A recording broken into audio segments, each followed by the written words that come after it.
In this interview, I talk with one of my clients when he first started working with me. He was a broke kid in high school. Now he's 18 years old and makes $20,000 per month as a high ticket closer. If you don't know who I am, my name is Christian Polk. Made a ton of money in sales, and now all I do is just focus on getting other people to make a ton of money in sales. And this is a prime example. Success leaves clues. So take notes. Let's dive into it. Dude, let's dive into the interview. First and foremost, introduce yourself and how long have we been working together?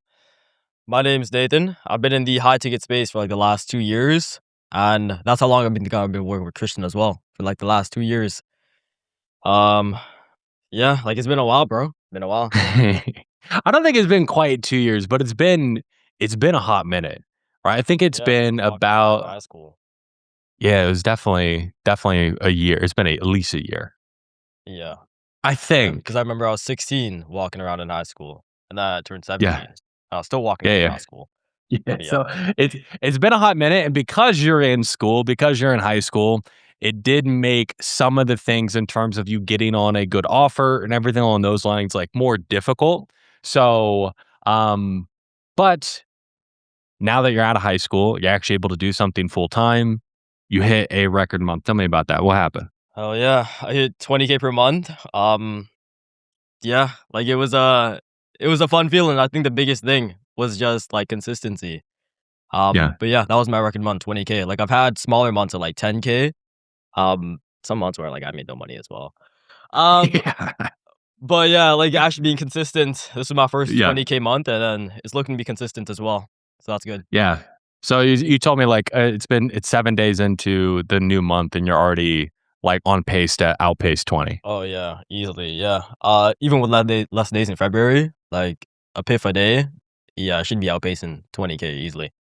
Yeah, yeah. So let's see, like, hopefully by next month you're hitting 30. But let's talk about, like, the 20K Yeah. per month, and let's just talk about kind of how you were selling before. Like, when we first started working together, I'm pretty sure you're doing, like, your own agency, right? Like, you're kind of doing your own agency, but you wanted to step into the high ticket space.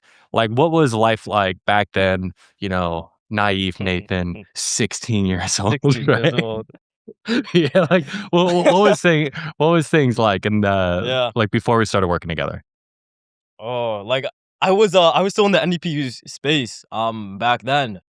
But Mhm. even when I took those sales calls for like my own agency, what it was like I understood like the NDP process, but I didn't really understand like why I was doing things. Like I feel like that's the biggest thing right there Mhm. is like I knew the word tracks, I knew what to say, but I didn't understand why like I was saying it. So it didn't really fit like in the context of the actual Mhm. call, if that makes sense. Like I was just Yeah, saying words just to say words to close them. right. Like that's really We it. didn't actually understand, like, the why behind it, and because you're Exactly. talking to people, you're a younger guy, you look younger, right? This facial hair is Yeah. new. When you were just saying things and you didn't know why you're actually saying them, how did that actually translate to your sales calls, if you can think back? Yeah, I used to sell realtors back then, so lots Yeah. of fun, and especially when they sense that you're just saying things to say things, that's Yeah. when the entire call just shuts off. Like they're very, very closed off from the beginning. Uh-huh. But especially once they sense that, like yeah, they're completely shut off. Yeah. Yeah, I love realtors because they think they know sales. They have giant egos, yeah, right?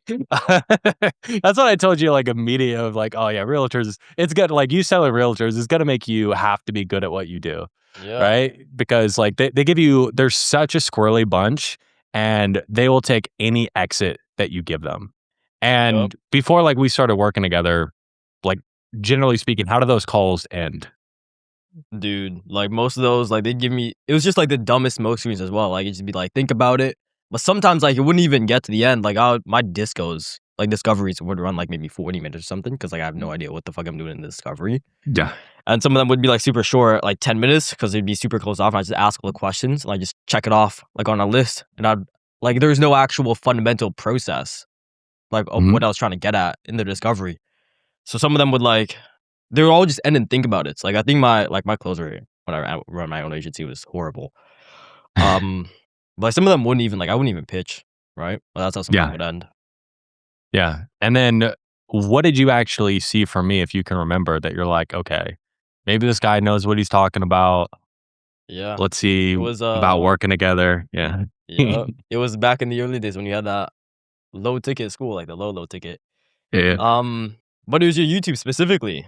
I think it was the videos. It was your calls on back when you were on 7th. Yeah. Like your calls with actual prospects. There's that one younger guy. I don't remember his name, but he was Yeah. you were walking him through. And it's like the call with like the long silence. That call. Yeah. Yeah. The one with like Something the that I emphasis gotta of cease. fear. That YouTube video that I got a cease and assist letter. So, unfortunately, it's not on YouTube anymore. Yeah. But for a little bit of context, it was a call where I was talking to a younger prospect who was making like 8K per month, but he really wanted to get to like 20, 30, $40,000 per month. And there's a lot of fear. And in that overcoming his fear, it was just sitting a lot in silence. And because you're in the mastermind, you still have access to that call. You can go back to it, all that fun stuff. But if you look, there's like literally basically 3 to 5 minutes at the end where I don't say anything. And then at the end of it, he just goes, Crazy. "It's okay, Fucking fuck it, move. let's do it." Right. Like, and Yeah. then we go ahead and we move forward. Right. So it Yeah. was that call you see, and you're like, okay, somebody has this figured out. And then when we started working together, um, what once you actually started understanding it, what was the immediate difference that you started noticing on your actual sales calls?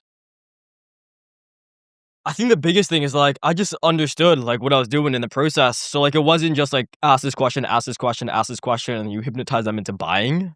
It was Mhm. like, no, if I ask this question, I know what outcome I need to get from the question to continue on. And if Yeah. I don't get the outcome, sit in the actual pocket, make it uncomfortable, and then keep looping until you get it. Like it's like don't give up on the actual answer in that question that you need, right? Yeah. It's like just stay uncomfortable with them because that's like the uncomfortable is sometimes what you Yeah. need for them.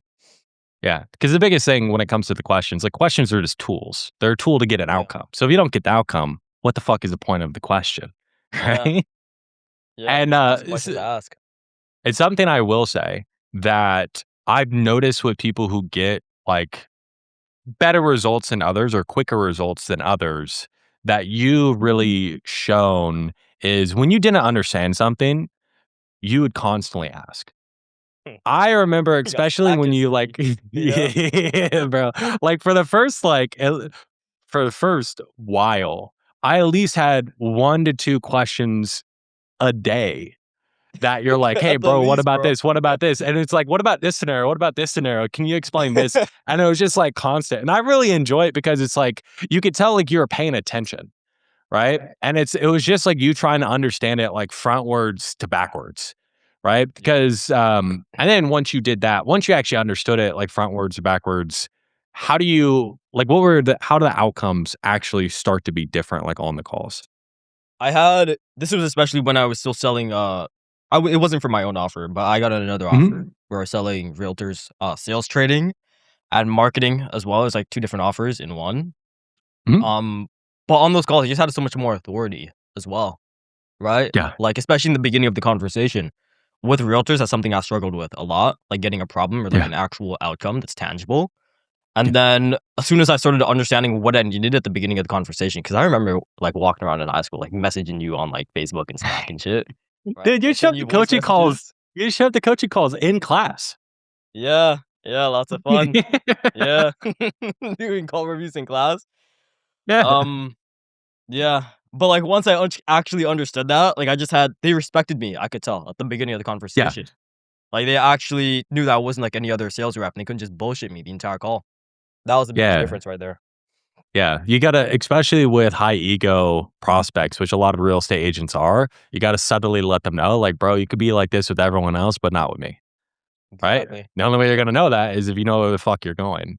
And so that happened relatively early, right? You started having better outcomes from your calls. But then like Yep. I would say the next big hurdle that we ran into was offer. What do you say? Yeah. Yeah, yeah, Right? yeah. So kind of walk me through because it's a bit of a journey. We won't talk about too much of the offer you're on right now because like, you know, we'll just keep it Yeah. just vague. We don't want any Ambiguous. yeah, we'll just keep it ambiguous. Right. We'll just say it's a biz op offer, make money offer, right? That's as much detail we'll go into it, right? But what like you're on the real estate offer, what we noticed immediately, because skill set, yes, it's probably the most important. But offer's a close number two. right? It's not like, oh, offer doesn't matter. I hate when people say offer doesn't matter because it fucking does matter. It's And you're on this real estate offer and you're doing really well. You're doing better than anyone else who had been on that offer, but they didn't even have a clear thing of what they're selling. And they're switching back and forth yeah. from marketing to sales training. It was kind of a shit show. Yep. And, you being young, not knowing any difference, I'm like, okay, we need to do something different. Right. So it's like, walk me through, like, what was the journey like from like just some of the different offers and what you had to do differently?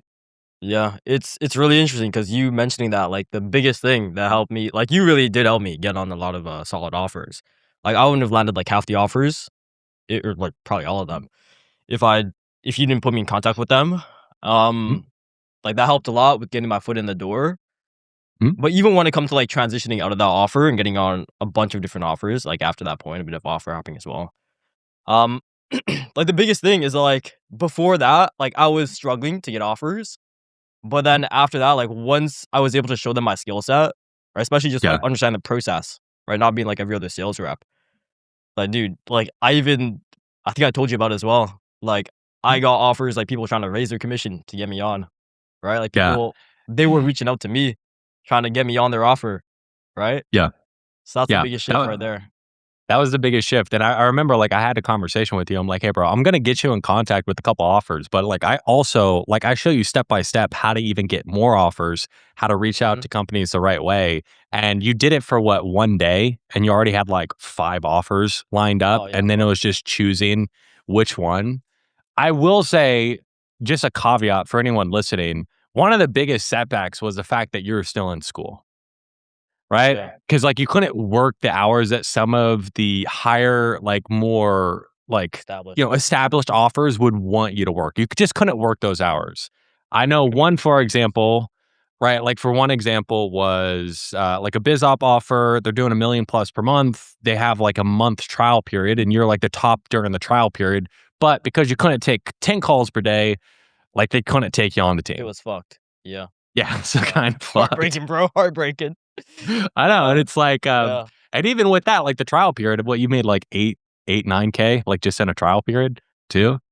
Yeah, the first month I did like 80K cash. And then I was on, I think, Yeah, like 2 calls a day or 3 calls a day as yeah, well. 2 call, 3 calls. So it's like you had the skill set, but then it was about dialing an offer. And then now that you've been out of school, right? Because you've been out of school for just a little bit here. Mm. Um, I will say the biggest lesson to learn from all of this is I'm always right when it comes to what offer to choose. Bro. Because what if we're gonna like Dude, paint a this Black picture. History is lots of fun. Yeah. If we're gonna paint a picture, what happened? So as soon as you got done with school, you basically had a choice of 3 different offers, right? Yeah.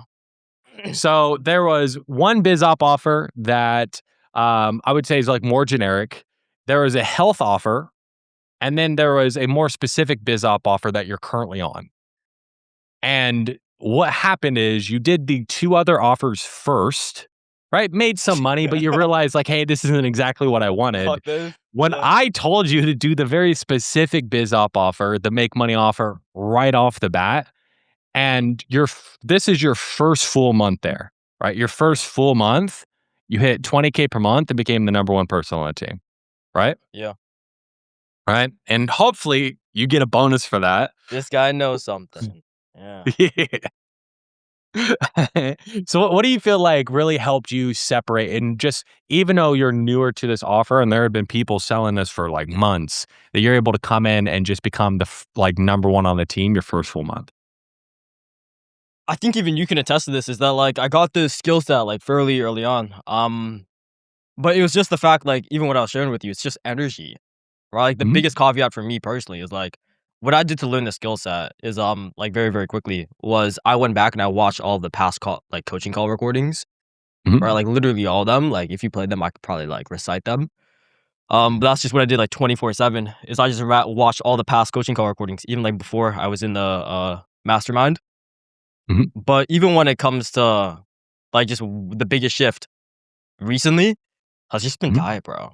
Like the more not even the Yeah. skill set side, but all of everything else in the mastermind that goes over like how to optimize sleep, how to optimize everything outside of sales, how to optimize everything outside of sales. That whole Yeah. section in the mastermind, that's been the biggest shift, right? Because like on Yeah, the dude. other biz op that was doing like a million month. Like I was working like 7 days a week, right? Like doing the 3 calls a day, but those 3 calls would run over, and I wasn't taking much time to myself. But like on like recently, where I've been taking more time to myself, working like just 7 hours a day, right? Opposed to like 11 hours a day. Like I've made more money working less hours, right? Because I'm just optimizing my life outside of sales, which is crazy to me. And what would you tell me about that? You're like, I'm making more working less. Yeah, I thought that was crazy. You're like, I feel Yeah, like guilty. yeah, I'm I like, should be working why? more. Like, should this shit not be harder? Is what I thought. Yeah, like, no, dude. yeah, Like, once you have the skill set, and then once you start to optimize your life, like, it gets relatively easy. And then it's like now it's only going to increase. Like now, the second month on the offer, you should blow 20K out of the water. And then like once you're in the third, the fourth, with like referrals and more dialing in the entire process, it's only going to continue to increase and increase. So, and I told you this is the only offer that I saw that 40 to 50K per month is achievable. I didn't see it in those other offers. And your first full month you did 20, right? yeah, So without even having all the processes dialed in. So yeah. For anyone watching, vindicated, all of our I was right. conversations ended. I told you so. Yeah. Right? That's how all our conversations end. I told you so. Well, I feel like if I just let you know that I was right enough, you'll listen to me the next time. Yeah, Yeah. it's like But subconscious conditioning, the right? big caveat, now that you hit 20K per month, I made you a promise. If you hit 20K per month, I'll do something for you. So what is that gonna be? Dude, waiting for you to fly me out, bro. I'm gonna fly you out to Vietnam. We're gonna like have a good time. It's, Hell it's gonna yeah. need to be like probably in April. I'll fly you out to Vietnam. We'll see if Satya hit 17. Let's see if he hits 20. I'm like, I'm Yeah. not flying you out unless you hit 20. Oh Um shit, he's got it 20. Okay. yeah, you gotta hit 20, bro. It's like I ain't Yeah, flying yeah. people out for hitting 17K in a 17. month, will you pussy? Broke Um boy numbers, the fuck? yeah, other Nathan hit 12. I'm just like, bro, gotta raise those numbers, rookie numbers. Yeah, But Nathan. those are only 3 people I talked to. There's a couple other people that have like hit like 40 plus, but I didn't make the promise to them, so I don't know. So Fuck that we shit. we Yeah, yeah, we don't talk to them, but fly you out, yeah. probably Ho Chi Minh City. Enjoy Vietnam for at least a few days. I don't know, maybe you Yeah. find yourself a nice Vietnamese girl. She doesn't have to speak much English. They're very nice, very traditional. She'll cook, she'll clean. It'd be really, really sweet time. Buy her a visa to fucking butt fuck Canada. No, no, no. First of all, Canada's not a real place. Second of all, even if it was a real place, you don't take the good, nice traditional woman out of the good, nice traditional environment and implant them into Fucking butt fuck Canada. the socialist Yeah. wasteland, which is Canada. Like, no, you don't do Yeah, that. yeah, yeah. That kind of defeats the purpose. I say as I met my wife in the U.S. It's cool. I'll go to Alberta, fine. Yeah, go to Alberta. You guys are gonna separate. I can't believe I knew about that. You didn't know about that. But Dude, I guess like, we there's can so many wrap up. things. Yeah. Yeah, fucking Yeah, go Canada, whatever it is. But I guess we can wrap up here. In terms of anyone who is in like who's like younger, maybe they're just getting into sales, or maybe they've been in sales for a while. Like, what would you give, like, in terms of advice, if they really want to master this and get to the point where honestly, it does feel pretty easy. You're making more money than you ever made before, and you're continuing to grow. Like, what do you feel like would help somebody like speed run the track that you got to? Especially for younger guys, because like I think I definitely met Christian and I joined his mastermind when I was 16. Like still walking around like grade 11 or like grade, I think it was grade 11. That's when I met Christian, and what I would get a lot of my calls as well, and the biggest caveat as well for like younger guys, and you look young, like you can pull up a call of mine, but like I look very, very young back in the day. You did. You still And did. I sounded young as well, right? Yeah. But like the biggest thing is that like that's what it would cut to my authority on calls, right? Like it's a Yeah. caveat of just being young is like that cuts the authority, especially with realtors. Like they'll poke at it all day long and they won't really take you seriously. But the biggest thing that helped me shift that was just understand the process and not taking bullshit answers. Like if you have Yeah. the right process and you understand what you're doing, it undercuts that entire thing. Like your age doesn't matter. Right? That's the biggest Yeah. shift right there. Because you convey the authority. I think like actually speaking from your diaphragm more now and growing a little bit of facial hair might help a little bit, right? But it's definitely not necessary. You're making sales before you Yeah. grew the facial hair out. But Yeah. again, just things that help you hold authority. Yeah, Right? officially So- a month in, so yeah. Yeah. I wasn't able really to grow anything until I was like fucking 23. Dude, and I'm still pretty baby face. I'm not gonna lie, dude. Like, It's okay. Being a dad helps out. yeah, it's fine. It's fine. Yeah, just straight Yeah. unk status over here. Just old as shit, bro. Brutal. All right. Well, I guess we can end the interview there. Hopefully it's been informative. Okay, cool. Yeah.